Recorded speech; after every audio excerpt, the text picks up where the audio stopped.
Hello, boys and girls. Hello, Mr. Curly Sprout. And hello to you at home. Today I'm going to read you a story. And I'm going to read you a story at home too. Is everyone ready? Is everyone ready at home? Good. Okay.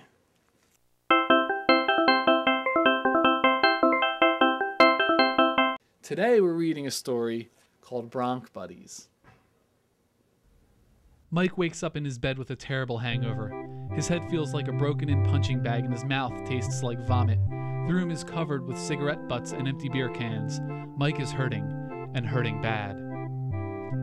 Alcohol was the only way he could cope, the only way to drown the years of memories that were crushing him after a breakup that could only be described as devastating. But this morning, as Mike wakes up, it all comes rushing back, and he knows the pain once again. The terrible pain of knowing that last night was the end. Last night it was all over, because after 6 long and loving years, he had broken up with the only person he had ever loved, the rider Bronc.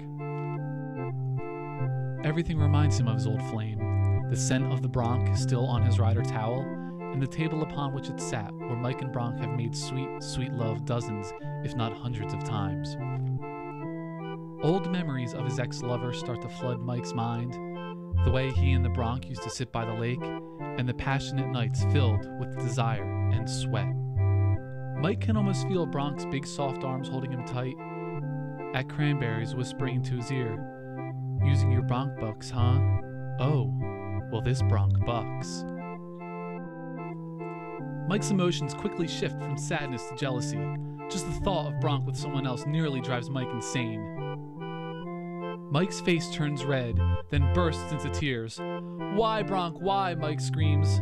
"Why did you leave me? I saw you always whoring around at the Sig-Ep house. Or was it one of those comm professors? I never did trust those bitches." But in the end, Mike knows the breakup was his own fault. "I never should have had all those pictures of the TCNJ lying under my bed for Bronc to find," he says to himself.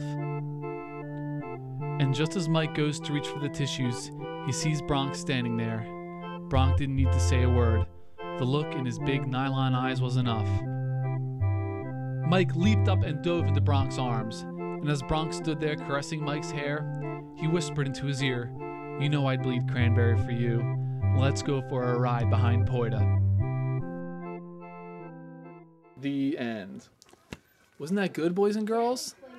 We'll see you next week when we read The Penguin and the Pencil. Bye.